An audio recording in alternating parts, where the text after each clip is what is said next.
Coming up next, see here meet up with Lisa Jones. Lisa has a more unusual job than most of us, so we were interested to find out what happens in a day in the life of a mortician.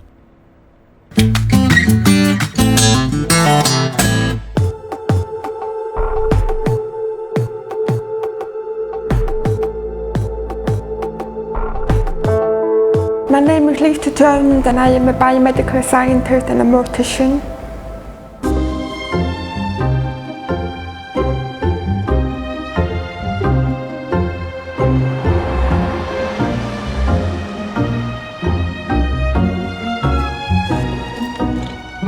I've been a biomedical scientist since 1998 and a mortician since 2004.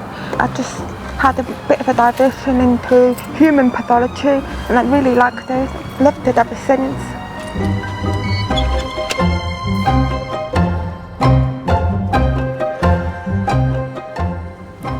My role in the post-mortem room is with the evisceration process, taking the organs out, and also dealing with any of the tissues or blood samples that go to different areas in the hospital.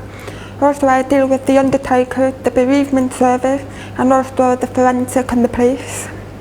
When we take the organs out of the body, we are actually looking for any abnormalities, any enlargement or a really small size, so that we can actually weigh them and record them on the post-mortem forms. Every post-mortem is different. Some take about an hour, some take 9 hours. It all depends on whether they can find the cause of death. This is the equipment that we use in the post-mortem. Not all of it at the same time, but yes, it varies through the day. This is the brain knife. It's used to slice section the brain. These are rib shears. They are used to expose the chest cavity by cutting along the side of the rib to take off the sternum. And this is where all the organs go. It's usually quite heavy, yeah.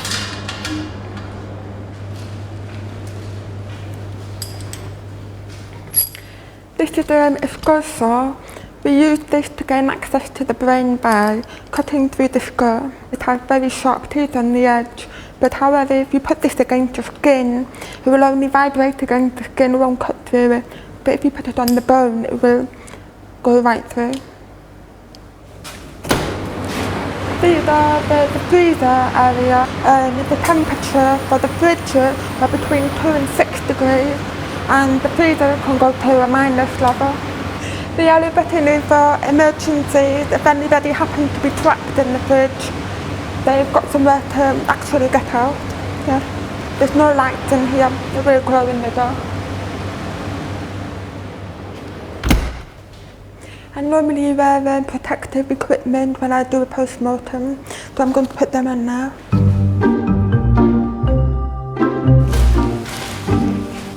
These are an apron to stop any splashes, blood from getting onto my clothes.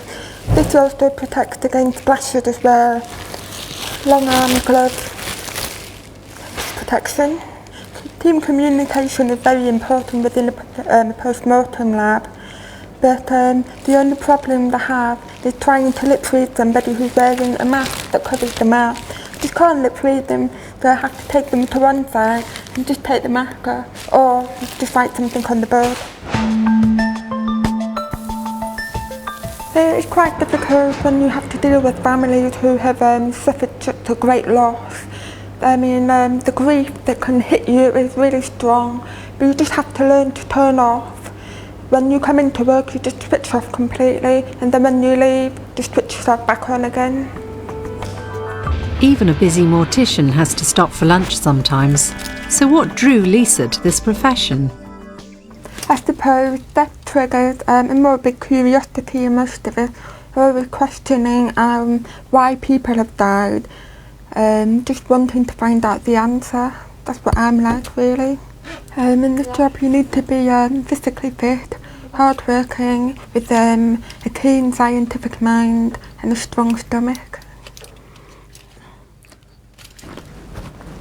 Sometimes you get forensic cases where you have to bring in the specialist to, like in the case of entomology, which is the study of insects, the life cycle of the fly. You can determine the cause of death by what stage the insect is at. Sometimes when we do have post-mortem cases, the cause of death isn't really evident on close inspection. Sometimes tissue samples have to be sent off for further analysis before the whole report can be written up. Lisa's job doesn't end in the mortuary. She also works within the histology department, where they deal with 13,000 specimens a year. I have to go in there now. I also am on call for the mortuary, which is a 24-hour shift, and I'm also on call for here as well. How I have a social life is even beyond me sometimes.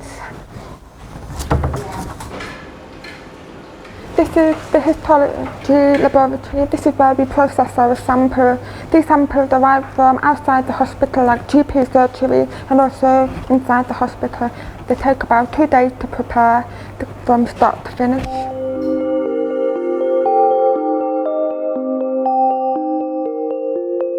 Once the sample has been fixed in formaldehyde, it goes through a series of processes to prepare it for the microscope. This is part of the intestine, and that all the nuclei have been stained purple, red blood cells orange, and the rest of it is pink.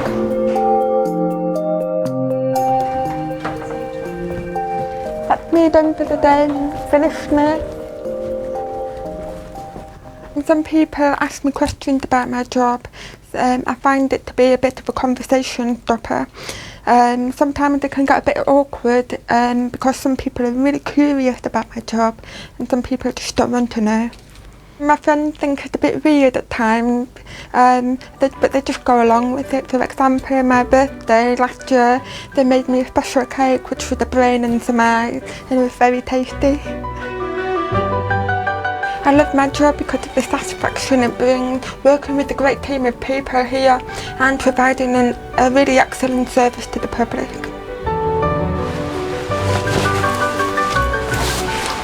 So now it's time for me to go home, walk the dog, enjoy a nice glass of wine and put my feet up and watch the television.